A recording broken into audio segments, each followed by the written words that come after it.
Ladies and gentlemen, this is Gamertag Radio. All right, welcome to another episode of Gamertag Radio. By the way, this is the final episode of 2025. Now, it's going to be a little bit complicated because Pete couldn't join us and Paris having some internet issues, so we just couldn't do it. So the only option that we have is Riana and I are going to record this Game of the Year episode. So, I mean, I wish we could have the whole crew, but it just got really complicated. But welcome to the show, my co-host, Riana Manuel-Peña. What's up, Riana? Hello out there. Thanks for having me. No, I know I'm no substitute for the Paris Lily or the Pete, but hopefully I can do enough to make this episode interesting. And we're talking about the topic everybody wants to talk about. So I hope you guys are ready for some surprises from me. Yeah, I mean, you are a part of Gamertag Radio. It's not. I am. It's not about P or Paris. It's not about me. It's about us as a group, you know. So originally I wanted to get everybody, but it's just hard. It's complicated, you know. It's getting harder and harder every year for all of us, you know. So it's all good. It's all good. But so before we go and talk about our top 5 games, and also honorable mention, we'll mention that also during the show. Review personal for you. For 2025 when it comes to games overall for you. Let's start with that, and then we'll go with the top 5. My review for 2025 in gaming overall is the games or the industry? Games. The industry is a different thing. We're talking two about very games. Different scores. Because here's the thing: the majority of people that listen to this, they're not in the industry. They're not, they just play games. So we're going to talk about the games portion of it. Talking about the games this year has been absolutely incredible. I would say the quality that we are seeing coming from AA and smaller studios has been out of this world. And, other Game of the Year awards list will show this. I'm sure ours will too. That indies are really where all of the exciting ideas and new technology and beautiful stories really are. And I am very happy to see that. I love that these games are usually more accessible for price and available on more platforms, and they're not locked to one system, which is really great. That means more people can play them as well. Mm-hmm. And yeah, like they really kind of took over, and about time, right? Indies have been fantastic for forever. I've talked about them as long as I've played them. And yeah, it's just beautiful to see these smaller teams, these more focused creatives, get in the room together and make some beautiful experiences for us. Yeah, I agree. I think this year has been like the best year when it comes to smaller studios, smaller games, indie games especially, that just been making some huge impact throughout the year of 2025, more than any other year that I can remember. Because here's the thing, usually we'll get a game that it's an indie, it becomes big, but it's only like a certain amount of games, and the majority is always like AAA games and everything. But this year has been like nonstop indie games, nonstop. And I love that. I love that people, especially people that left bigger studios, bigger companies, and they start their own company, and they get a smaller team to create these games, man. So it's been great seeing that. It's been great. Yeah. Definitely. And hopefully we get to see more of that. It reminds me a little bit of like the music industry, where like this year to me has been like the best year in hip hop, right? The best year. And a lot of those artists are doing their own thing. They're not depending on major labels. They're just like independently. I think that's the way to go for every industry, of like people that are very talented and have those skills to work on games and music or even movies. They're depending more on themselves, on just the community support, So if you have something pretty good, it's going to go around and people are going to talk about it, So, and I love that all the nominees that we've been seeing at the Game Awards the majority has been smaller games, which is awesome. Awesome to see. And I know you're right when you mentioned about price. There's been games that have been coming out that's cheaper than these $70 games, man. That's been good, Or they're on Game Pass, one of the two, So cheaper on Game Pass or on Steam sales here and there, or whatever subscription you happen to patron. A lot of these games are available for very reasonable amount, which is nice because, you know, you want to play as many as you can, and it helps when they're less than $70. Now, before we mention the outer mention, is there any game that it's not a terrible game or anything like that, but anything that would be like, oh man, I wish I could have gotten into it more, or anything like that, like disappointing or anything like that, you know, that you were excited about? I'll tell you, I have a miss list. Like, I have a list of games that I missed and I need to go play. And gratefully, other people on our GTR panel have played them, so it's not a gap for the whole channel.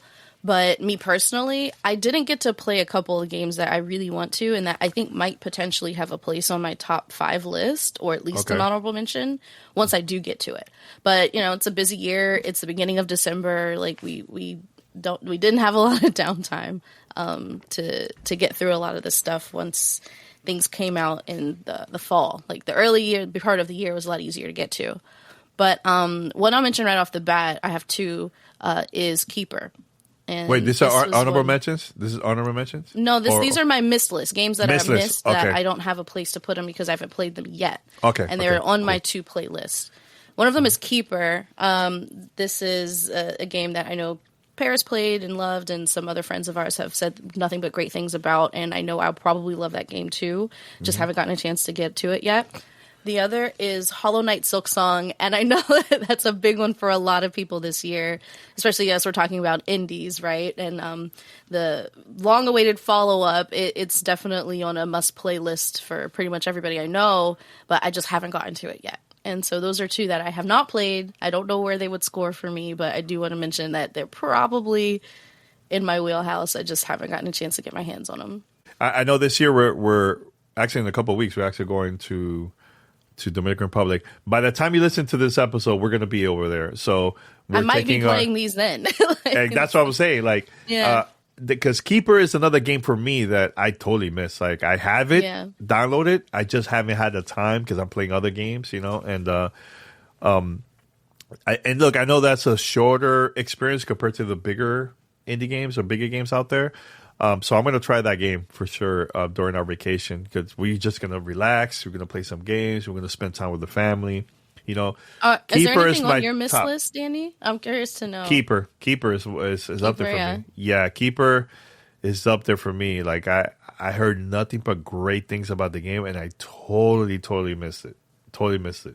Yeah. It's hard because look, if you go back and got to see my content online, or listen to the episodes of GTR back between September and October, those were like the craziest 2 months of this year for me personally. I had so many things going on when it comes to like work, life, reviewing games, creating content. Like, it was just chaotic, and that's one of the games that I totally missed because it came out around that time.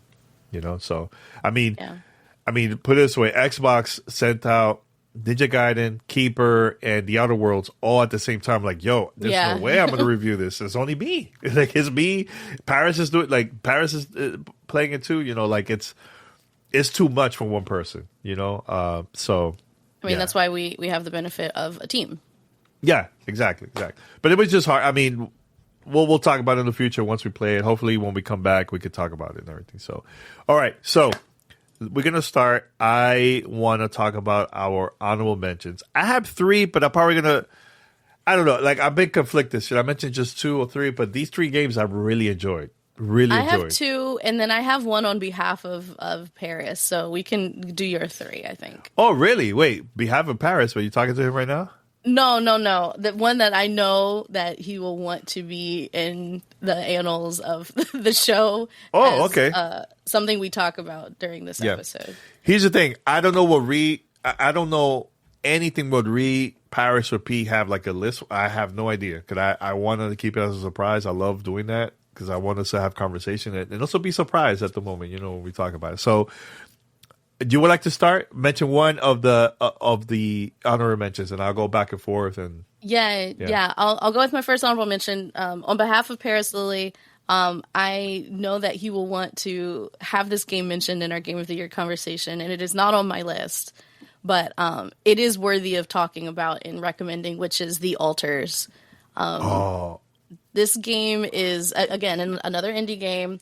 It came out on everything from 11-bit Studios, and this was back in June. And technically, it's listed as like a survival strategy game. And what you're doing in the altars is you are gameplay-wise creating modules to generate, resources or food or, a med bay or whatever for these people on a space station. The gag is all of these people are the same person if they had lived a slightly different life. And it's such a cool concept in a story that you're a bunch of kind of like clones, but not quite clones, because they have different, turning points in their life and their memory and their history that create totally different personalities, and they all have to work together, and they can't. So there's a lot of interpersonal relationship management as well as resource management, as well as, the ticking clock of, the survival aspect. So it's a really cool game and an amazing concept. And of course, clones have been done in many different types of media, but this is a really interesting way that they've done it. And the lead actor, I forget his name. Let me see if I can find it really quickly. Alex? I think Alex, yes. Oh, goodness gracious. He plays a character, Ian. Multiple characters, actually. Multiple characters. Multiple versions of Ian. And he absolutely kills it. And he deserves a shout out for that alone. Alex Jordan is the actor's name. And I think it deserves some recognition. If you haven't checked it out, it's, like I said, on everything. It's called The Altars from 11-bit Studios. And fantastic game. Awesome. So that's my first honorable mention. I just remember one more game that I totally missed that I would like to mention very quick. Very quick. This is important. Going back to the misses, okay? Dispatch. Same. Well, because it wasn't... I think it finished right before we started kind of wrapping up our thoughts on Game of the Year. Yeah. So it's around that time. So that's another game I'm going to try out over the vacation. It is, definitely. Lots of great feedback I've heard from other people who have played it. Yeah. I'm looking forward to getting to that one, too. So I'm going to mention honorable mentions here. One of them. And it's Chronos, The New Dawn from Blooper Team. Shout out to them. Love this game. I played it PC and also Switch too. And I had a great time. This is a scary game. It's similar to has that Dead Space vibe. A little bit slower. It's a bunch of Dead Space devs, right? I'm not sure. I know Blooper worked on games, scary games for years, so it's pretty cool. And I have the vinyl of the soundtrack. The soundtrack is phenomenal. Like, it's so good. But like, if you guys are into that type of vibe of like Death Space and something different from a smaller team, I highly recommend to check out Chronos, The New Dawn. It is so fantastic. One of my favorite games of this year, but the list is so crazy that I think is part of my honorable mentions. I can't put it up there in the top 5. Can I go with my second one? I have 3, so we could go back and forth. Is it okay? Yeah, go for it. My second game that I feel like it is an important game that came out this year, and it has an amazing soundtrack, and people should definitely check this out, is South of Midnight. That's mine. That's my next one too. So yeah, honorable mention, really? Oh, perfect. Yeah, my next honorable mention. Yeah, I feel like the game was really good. I know it needed some work in certain areas, like combat and all that, but I think overall as a game, it was phenomenal. Like, I had a great time. The story was very interesting. Loved the characters. Voice acting was top notch. Soundtrack was like one of the best parts of the game. I love the environment of being there in New Orleans and all that, like New Orleans, and I had a great time. And we've been following this game for some time. I know we saw it, I think, for the first time at one of the Xbox Game Showcase studio, not showcase event. They had like a pre-recorded gameplay, and everyone was like, "Oh my god, this is awesome!" They showed like the first boss or something like that. And we got to meet the team, interview them on the show and everything. So it was phenomenal. Like, I really, really enjoyed South of Midnight for me, man. I love the soundtrack. Still have it. Still have the vinyl. Thanks to Xbox for sending me the package. So. Yeah, I agree. South of Midnight is a great honorable mention, and agreed that the gameplay feels a little bit old school, and not in a bad way. Just like, it's really simple, right? Like, you're not going in an open world. It's a very straightforward linear experience. There's some collectibles here and there, but it's not a collect-a-thon at all. Mm-hmm. Really, it's about the vibes and the setting, right? The environment, the music, the characters, and some of these characters really, really stuck with me. And back when we talked about this game on the show, I shared that a lot of the storylines and some of the things that happen to these characters is very heavy and a little bit tough. It was a little bit tough for me to get through it, just because of personal reasons and traumas that I've been through or have witnessed. And I think that's what art does. And it's important to come back to that conversation just really briefly and say that even if something is really heavy and, you know, makes you weary or makes you cry or makes you think about things that pull you down, like, yes, it's important to come back up and, you know, be positive and move forward and be productive again. But those feelings aren't bad. Like, those feelings are human, and it's what makes the light so much lighter. And I love that a game was able to bring that out of me. You know what I mean? So I adore South of Midnight. I think it's a must-play experience, and especially if you have any ties or roots in the South, it's such a beautiful love letter to that geographic area. Some of the songs and like the boss fights have stayed with me. Like, I find myself in my head singing like Male, Male. Like, some of them are really, really catchy, and you know, they did a great job of, you know, taking this place that experienced a lot of pain and a lot of heartache and a lot of tragedy and making it into something very beautiful. And yeah, not a lot of games have been able to go to places that South of Midnight has gone. And I think it's really, really worthwhile, if you haven't played it, to give it a try. Yeah, I think the one that is always stuck in my head is the one when she's climbing the tree. Oh. That song. Oh. I was like, whoo, that hit me hard. Yeah, that hit me hard. Yeah. Shout out to Compulsion. You guys really did your research and brought in experts. And I know that there's a lot of behind the scenes stuff out there of them bringing in storytellers from that area and people who, you know, grew up there, and they you know, took excursions there to get the landscape right. And even just the sounds of the bugs in the swamp. Like, it's just so beautifully done. And yeah, I can't give them enough credit for how well they pulled that off. But and yeah, that's my next honorable mention as well. And I think the most important part of this conversation is, like, I love new IPs. I love that it's not just depending on the same thing over and over again. Like, this was a totally different experience, and I love that. And a different animation style too, right? Like the stop motion claymation is just really cool, really original. Yep. So yeah, South of Midnight is. Here's another game that typically I really don't mention this a lot on, like, my top 5 or anything like that. Like, it's always been like, it's a regular game.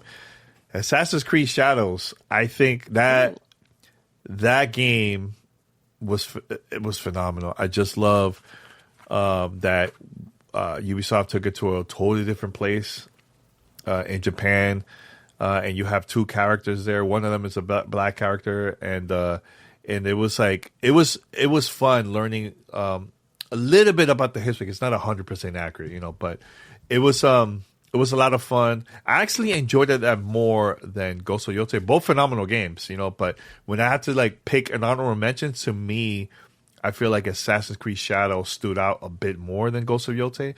Ghost of Yotei is phenomenal too, but make sure to go get that. But I love the soundtrack. I love the environment. I love all the amount of content that is in there. One of the things that I didn't like about the couple of previous games from Assassin's Creed, I feel like it had too much, and there was like a lot of grinding and everything like that. And I feel like Ubisoft did a pretty good job on, you could grind, but you could still continue the story, and it's not as hard as the couple previous games from Assassin's Creed. And I really enjoyed it. The soundtrack is phenomenal. The environment was great. Love the characters in the game, the people that you meet in there too. And also the weapons that you use in there is pretty cool, you know. So I feel like people should definitely try to check this game out if you get the chance. Assassin's Creed Shadows, I think, was a really good game. And look, Ubisoft has been missing releasing hits for the past couple of years, and this is one of them. Like, man, this is a good game from Ubisoft, and it's been a while since we've seen something like this, you know. Yeah. Well, that's a good one. Yeah. You were not expecting me to mention that, huh? I wasn't. That was a surprise. All right. This last honorable mention for me is probably not a surprise to anybody who knows me. It's Borderlands 4. Ooh. You know what? I thought it was going to be in the top 5. I'm surprised. I couldn't justify it. And I'll give you the bad first. Here's why. There was a lot of really great games this year, and I think that's the only real reason. In another year, it might have made my top 5. I also only played one Vault Hunter this time around, and I had no interest in trying any of the other ones after seeing my friends play them. And that's kind of why it knocked a few points off for me, because part of the magic of Borderlands for me in the past has been I'm playing with people, I see what they're doing with their characters, their build-outs, their Vault Hunters, whatever, and it makes me want to go start a new game. I didn't have that feeling this time around. I liked who I started with, and I didn't really feel like I needed to try anything else, because the guns and the gameplay were so tight, I felt like it didn't really make as much of a difference as it did in previous games. So that's the bad. But everything else is really good. I really like the storytelling. I really like why the Vault Hunters are doing what they're doing made so much more sense than in 3, honestly. I feel like they each have their own reason for being where they are and their own motivation for fighting the Timekeeper and trying to free these people from oppression, which is a very good theme for me right now mentally. And it's fun. Like, it's just really fun. And the writing isn't all poop jokes anymore. And they've come back closer to what Anthony Birch did with the originals, and especially number 2, which is what really, really drew me to that game. That is still my favorite in the Borderlands series, which is another reason why I can't justify it for top 5. But it was such a good time. And like Gearbox has this like weird like magic that they do with these games where it's silly but somehow still really deep and meaningful when you choose to look deeper. And I love that. And it's in small little characters and little moments that people have where they just have just one line of introspection where you're like, damn, that's really deep. And then, something explodes in the sky and you're like, okay, off to the next adventure. Like it's really well balanced and paced. And I had an absolute blast playing it. I had a blast playing things and replaying things as other people needed to get caught up. I never got tired playing it. I love the guns that I have. I want more. I feel like the loot pipeline is a little bit tighter now. I get really good loot when I need it, but I don't feel like it's overwhelming. Yeah, I just really love that game. I want to play it more. So yeah, It's an honorable mention for me. Borderlands 4. Borderlands 4. All right. So now the top 5 games, a game of the year of 2025. Yeah. And again, this is our personal. It's not based on nominations and awards. It's not, I don't know what Ree's going to say. Paris, Pete, I don't have no idea what they're going to say. This is my list, my personal list. And everybody's going to have different opinions, and that's fine. But I think that's the fun part about this conversation. And look, there's probably going to be games that I've never played that Ree mentioned that probably maybe will change my mind. Who knows? I don't know. I have no idea. Who knows? We shall see. All right. So number 5. I'm a huge fan of this studio. Huge fan. They actually released another game this year that was really, really good. Avowed, for those who don't know. But I feel like The Outer Worlds 2 was a phenomenal game. I really enjoyed it. I played it nonstop. Reed, you saw that? You saw me playing this game? I watched it. I watched it happening. I was like, I am not going to stop. I played it multiple times. For example, I played the preview version of The Outer Worlds, and I played it 3 times. And every time I changed it, I was making different decisions. I also changed the difficulty because I love the first Outer Worlds game. That was my game of the year that came out, the first one. This is not number 1 because there's other games that I feel stood out more than this one. But The Outer Worlds 2 was phenomenal to me. I think Obsidian did a phenomenal job making this game. And one of the things I love about this is there's more choices. There's more things to do. The story is a little bit darker than the previous one. When I talked to Paris and other people that also play this game, people had different experiences. Like, I feel like there's more things to do in here. There's different ways how to solve a quest or an issue or something in the game that I feel like it was an amazing experience for me, and it stood out to me more than any other game out there similar to that type of vibe. Outer Worlds 2, I think it was phenomenal for me. I really enjoyed it, and it's a must play. And I'm happy they also got nominated. I think this game is going to be talked about throughout the game of the year from other media outlets, I think it's going to be talked about a lot.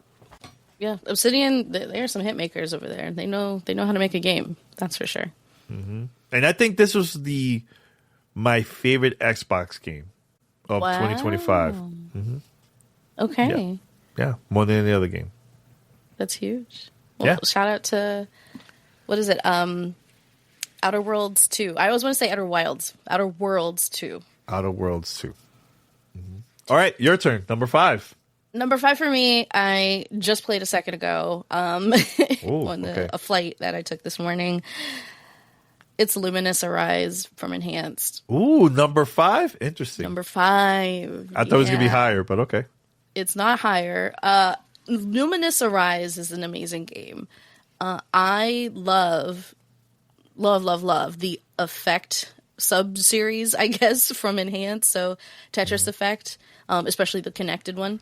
And also Luminous Arise now, which is kind of like in this Effect series where, the idea is like behind what Enhance has done, and Danny's done an interview with the creator as well, as they really want to explore synesthesia and how a game can maybe potentially trigger it or recreate it for people who don't experience that sensation of, senses mixing. So for me, I see sound. Like I hear something and I can see shapes, see movement, usually people dancing. That's the medium that it takes in my brain.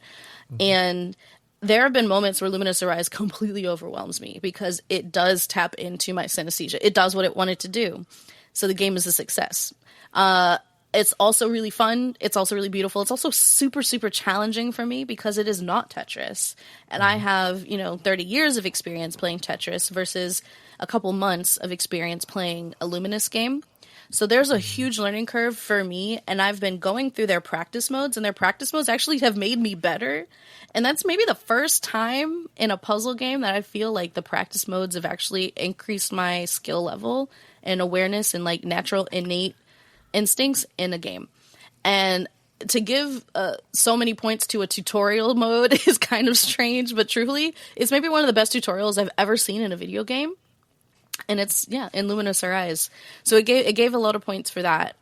It's also just really beautiful and great soundtrack, once again. And the songs are definitely earworms. They get caught in your head. And more so, some of the songs are fun, and catchy and poppy. I really like the jungle level in the male-female rap song. It's really fun. Mm-hmm. It's like, we gon' turn it up, and it's very, very catchy. There's other songs that are a little bit more emotional, and there's one that's saying, like, you're not alone, like, even when the sky falls down, like, we're gonna get through it. And I'm like, we are gonna get through it, otherwise, like, Luminous, we can do this. And it's usually at a level right after I've had a really bad run. So, everything about the game is great, and it's number 5 on my list. Luminous Arise from Enhanced. I love you. Thank you so much for existing. All right, great choice. Yeah, number 4, we went to this event a couple months back, right after Summer Game Fest, and we got invited to an event to try out Shinobi Art of Vengeance. We went to play this game. Thanks to Sega for inviting us, and I had an amazing time. Yo, I was there playing like crazy, trying to figure out new areas to go, and I feel like discover more things than me during that session. I beat the game when I finally got an early copy of this. It's a masterpiece. The game is a masterpiece. It reminded me a lot of like the old school Shinobi, the challenge. I love the art style of the game. The soundtrack is phenomenal. I had one of the composers of the game, T. Lopes. I had him on the show to talk about it. I told him how much I love this game, and it was an amazing experience. I had I recorded a review with Tony Polanco from Throwdown Show and also Tom's Guy. Shout out to him, and we both agree it's one of our favorite games that we played this year. And this is one of the first games from a couple years back, Sega made an announcement of like multiple games that was coming out, like old IPs. They're bringing it back, and this is the first one from that list. And if this is how Sega is going to start which they started really strong this year with this game, and it's a smaller game compared to the other ones. But man, I can imagine when they have planned in the future, man. I'm like, woof, I am super pumped. And I can't wait for Jet Set Radio in the future too. So we'll see. For me, it's Crazy Taxi. Oh, very okay, cool. But Shinobi, Art of Vengeance, a must have. Soundtrack is amazing. The game overall is just a masterpiece. I think people should definitely play this. If you're into ninja game, look, this is the year of the ninja. I mentioned about Assassin's Creed. I mentioned Assassin's Creed Shadows. There's Ninja Gaiden 4 that came out this year. There's this. That's samurai. I'm talking more like ninjas. Oh, more of ninjas. sorry. Yeah. But I'm just saying, go get it. The game is phenomenal. It's a lot of fun. Shinobi Art of Vengeance. Your turn. All right. My number 4, maybe a little bit surprising. I don't know. It's Mario Kart World. Okay. Yeah. I played so much Mario Kart this year, and I've literally never played this much Mario Kart or any racing game, period, by myself ever before. I think Mario Kart World has so much in it, and there's so much discovery and so many cool ideas and things that they've added to an already winning formula that it has to be up here for me. I love the fact that I could be driving on, like the ice cream world and drive off the side of it and then fly and land in the water and then keep going and then find a ship and then get on the ship, and then there's an airplane that's flying next to the ship, and I can go from the ship to the airplane, and then I can sail on the airplane to another desert area. And this is all just open world. Like, the concept of being able to do whatever you want in a game, Nintendo has gotten us with that before. Like, look at that mountain, you can climb it. But it's like, look at that blank, you could drive on it. How cool is that? And in practice, it is really cool. And at first it seemed gimmicky to me, and I gave it a shot. And when I played it, I was like, it's been 4 hours and I haven't raced. I'm just exploring and I'm finding things. There's question mark buttons. There's challenges. There's, blue coin, like races or mini games you can do. Like, there's stuff to do. Mm-hmm. And, we've talked briefly about Assassin's Creed kind of paring down in this conversation and that being really effective for Shadows. But for Mario Kart World, adding a little bit more open world and a little bit more of those optional objectives really amped it up for me. And in addition to that, it's a fantastic Mario Kart game. And we played a lot of races and, went through and unlocked everything and unlocked Mirror World and, got it's been really, really fun. Multiplayer is a little janky still. It's not easy to find your friends and play with them, especially if you're, we're trying to do it in the same house, right? And that was a difficult thing to do for some reason because we wanted to play with public people, right, with randoms, but also each other. And so you can't make a private room and then open it up to fill. So that's frustrating. But other than that, honestly, there's not much I can knock on this game. It's beautiful as always. It has great characters, even more to unlock. I love that it shows you who you still need to unlock more skins for or more outfits for. And they have really fun grind loops that you can do in order to unlock more character skins. It's like a perfect Mario Kart game. I can't be mad at anything they've done. And yeah, it's number 4 for me, Mario Kart World. Oh, awesome. I love Mario Kart World. For me, it's just not in my top 5. That's totally fine. That's fine. Yeah, but it is a cool game. Really cool game. What's third on your top 5, Danny? Ooh, number 3 is getting heated up here, I believe. This is getting harder and harder for me. The top 3, really honestly, on any day might switch around for me. All right, for number 3, love the first game. I feel like the second game is even a better game, a better package, more things to do, more things to do. Soundtrack is also top notch. Story is phenomenal. Hades 2. You took one of mine. Is that also your number 3 or no? It's in my top 3. Okay, your top 3. Go ahead. Hades 2 is phenomenal. It's phenomenal. Love the challenge. I just love the things that you do in this game. Every time I complete the main boss, like the last boss of the game, and you go back, there's still there's so much to discover. There's so many things I haven't unlocked yet. I'm like, my God, how big is this game? Plus, now it's an area where you could go to the surface, or you could go underground. There, you couldn't really do that in the game like previous like this, you know. So like, you could have gone to the surface, but it's only have like a very limited time. Like it was very hard to last long. But with this one, you can last longer. There's so many things to discover in this game. It is phenomenal. I've been playing it on the Switch too, and on Steam. Love that has cross save. I remember playing this game for the first time when I officially got it, because I got the early access on PC on Steam, which I bought.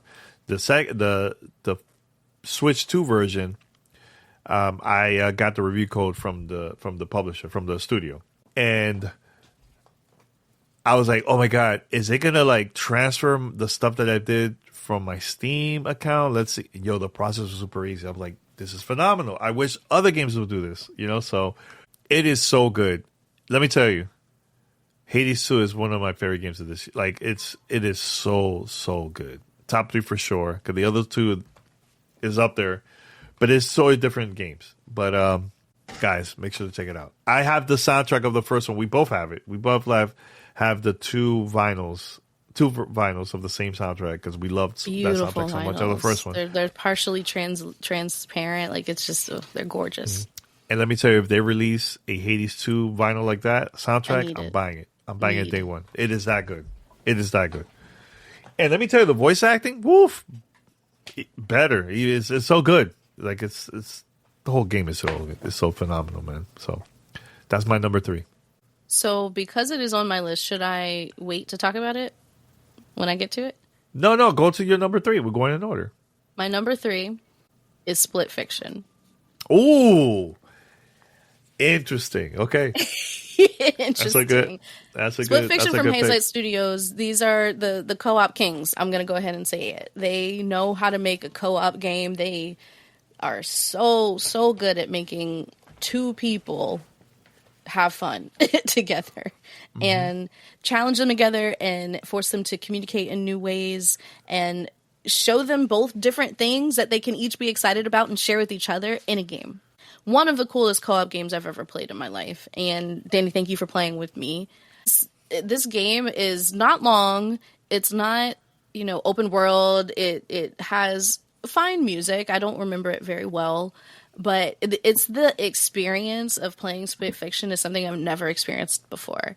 And I love when something's new and can surprise me. And having played games, for my, like I said, 30-something years, it takes a lot to surprise me, and this game did it. There are some moments in Split Fiction where I literally said, what? And had to put the controller down to process and fully absorb what was happening. Like, the way they meld co-op, split screen, and single screen experience in a game is something I've never seen before. And it's so vague when I say it, and I don't want to spoil it for anybody who might have missed it.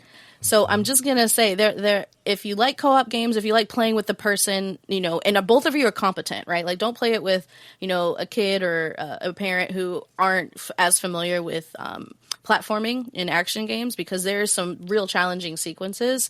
If you and a buddy want to get together, you and your partner want to get together and play this game, like, clear your schedule, and have the best time, because it's a fun story. There are really cute characters, the people that you're playing as, and what they're going through is, very typical, sci-fi kind of plot.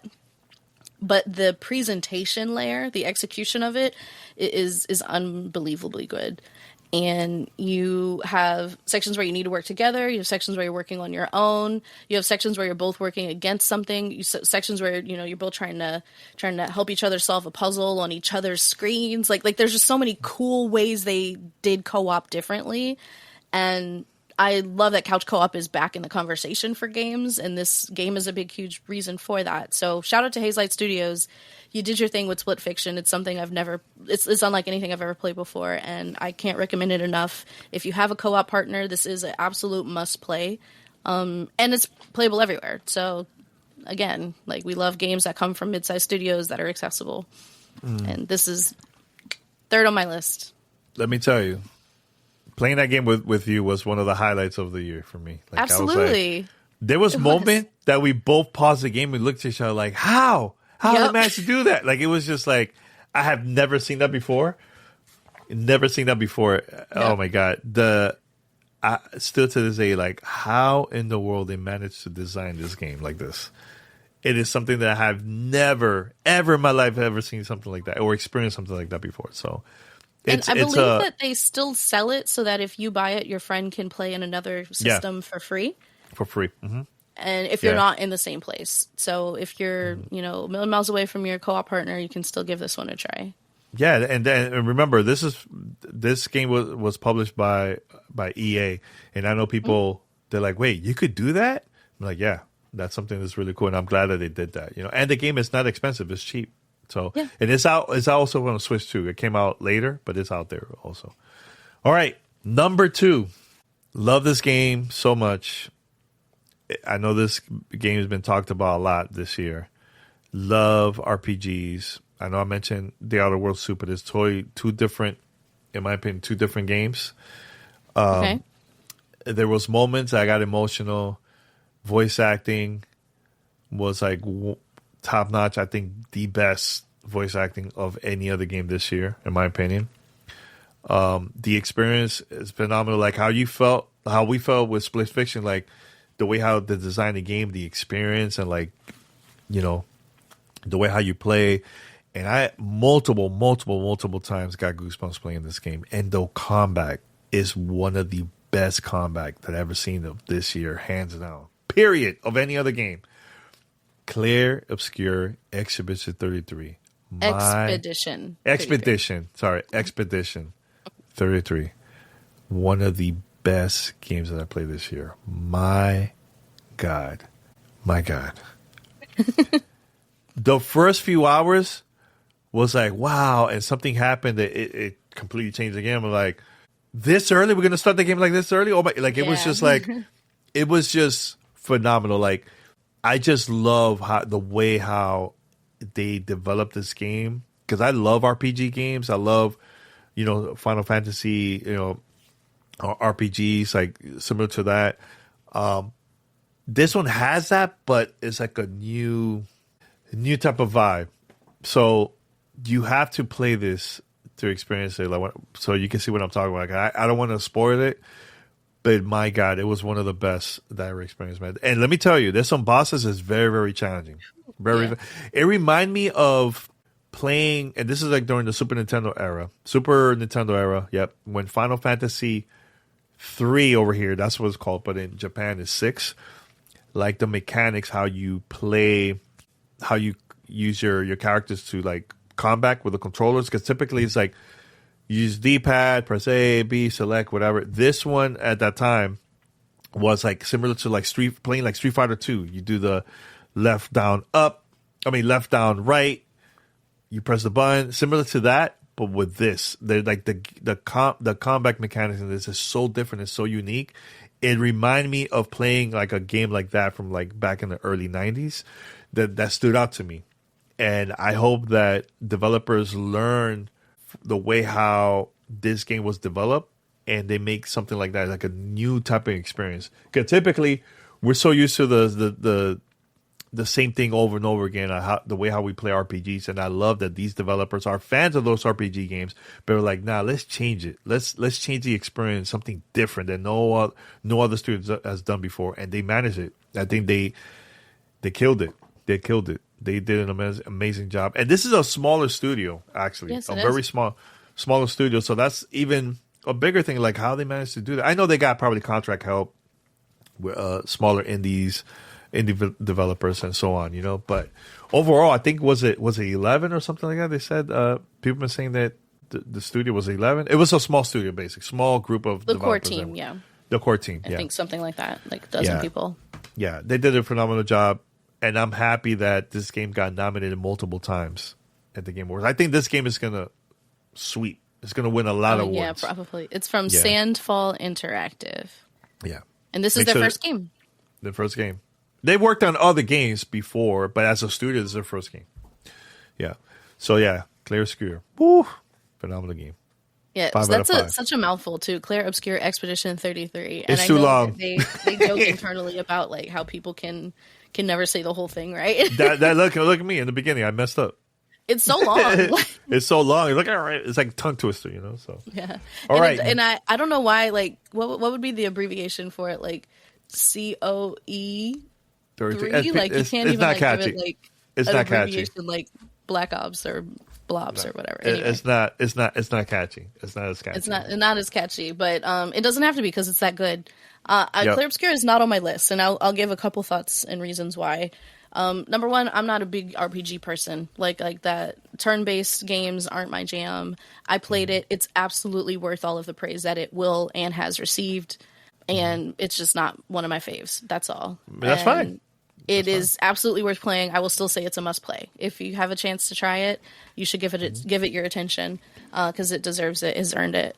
It's a fantastic game.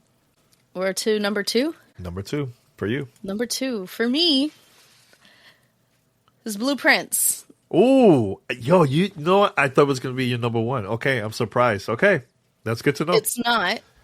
Okay. But Blueprints is, again, and this is a common theme for me, why I like games, unlike anything I've played before. And it's not like people have never made a puzzle game or a card drafting game or a mystery box type of experience. It's just all of the things that they put in it work together so well that it literally feels like you're playing through a lifelong escape room. And when things click and you figure something out, you feel like the smartest person in the world. And then there's 5 to 10 more layers deep of what you just saw. If you see one room and you solve one puzzle in that room, do not assume that you're done with that room. There's at least 5 more puzzles and maybe a layer of puzzle underneath it that you can only solve once you solve the other 5 puzzles. Like this is a puzzle-ass puzzle game. And I love puzzle games. I have a book of notes for this. I'm not saying like a couple pages. I'm saying like a book, a whole notebook for this game. And I'm still not done. Like that's the other part is like you can roll credits and there's still more stuff to uncover. And I know it's not it's an individual Dagu Bomb and the team that they built around themselves, but like for one person to basically be the mind of all of this, like it's absolutely unreal to me. Like I can't believe I'm like looking. I'm trying to see like what playtime is for people. Like you could spend days and days and days playing this game and still not uncover everything there is to uncover. And when a publisher or a developer puts that much work into a game, I can't help but marvel at it because that's just hard to do. And it's hard to make things smart and fun, but also challenging. And they've managed to do it to an exponential degree. This is published by Raw Fury, but I'm still saying it's an indie game because honestly, it's a small team. I've never seen anything like it. And all of the genres and systems that they've combined so successfully with very beautifully simple art and a really poignant and somewhat tragic but really moving story behind it. If you can find it and uncover it, it's just it's the best escape room we've ever played in a video game times 10. And it's my number 2 game of the year, Blueprints. Yeah. And Blueprints is now my top 5. Actually, I should go and also play this game because I haven't had a chance to play it at all. It takes a lot of attention, so it's hard to play this game when you're playing other things because you got to like remember stuff for like weeks at a time. It's tough. But to be fair, I remember we were at WrestleMania, and actually not at the event, but we were like getting ready for WrestleMania. We had like a couple hours to get ready and everything, and we were at the hotel room, and Ree in Paris, and I think our friend Phoenix, I can't remember. You guys were playing and taking notes and talking about the game, and I'm like, oh, that's pretty cool to see that. Really, really cool. So, all right, our number 1. Can I go first since I already kind of led to what it was? So yours is still a surprise at the end. Sure. So my number 1 is further down on Danny's list, but it is absolutely the first one for me. It's Hades 2. Ooh, okay. So Hades 2, the only sequel from Supergiant, period. Let's just pause there for a second. Supergiant, they've made, Supergiant, what's their list of stuff? They have made Bastion. It was their first game, which is absolutely insane. Transistor, Pyre, Hades. Like, they don't have a bad game in the bunch, honestly. They, I'm going to get really nerdy here. Darren Corbin, Austin Wintory did their thing on the soundtrack for this game. The direction, like the fact that you can play all the way to the end of the game, roll credits, play again, all the way to the final boss, play again, and again, and again, and again, 12, 15, 30 times, and still get new stuff and dialogue and story. Like, it's not done telling you what's going on. And I'm still talking about the first game. Like, that is insanity.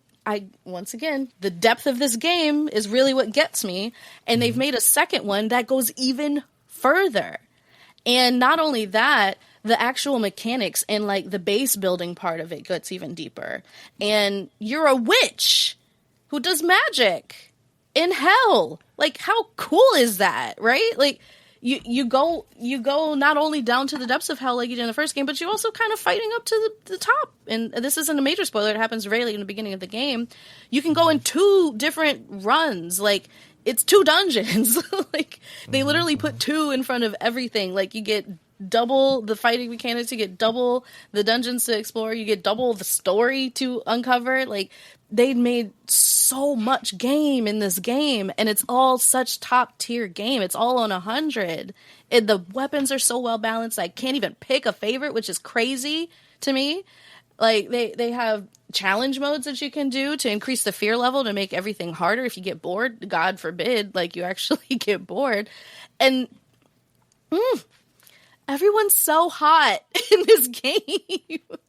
All the characters are so fun and cool and interesting and sexy, and I just want to hear them talk all the time because the acting is so good, and they have such interesting little miniature stories that I'm like, I almost wish there was a game about half of these side characters on their own. Like, Supergiant, please don't stop making sequels because you're really good at it. And I know this is your first time going back to a world because as a studio, they like to explore an idea and then move on, which is so cool. And it's kept them thriving this whole time. It's kept them super successful and one of the best studios out there, period, let alone an indie studio.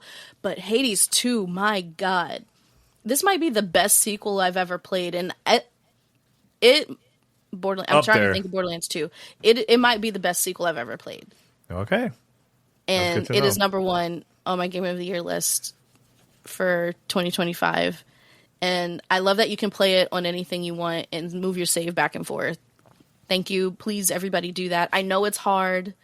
I know it costs extra dev time and money, but it is so worth it. And I will buy your game twice or thrice if you let me save on every one of them in the same save. I promise you I will. Great choice. Thank you. Great choice. I'm sorry, I'm really emotional about this. It's all good. It's all good. Hey, that's what it's all about. Having these. It's very good, you guys. You have to try it. Yeah. So I'll mention this.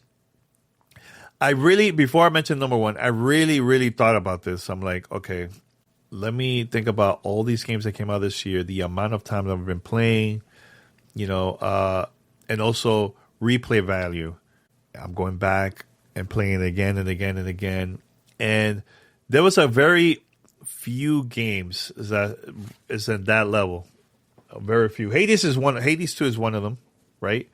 This is fun because I really don't know what you're going to say. Oh, well, I'm just about to tell you. So it all depends on that for me. I typically, it's not about how big the game is. It's not about that. It's more about like the experience. That's something that really stood out to me more than any other game this year. And everybody's going to have different opinions. But for me, it's Luminous Arise is my number 1 game.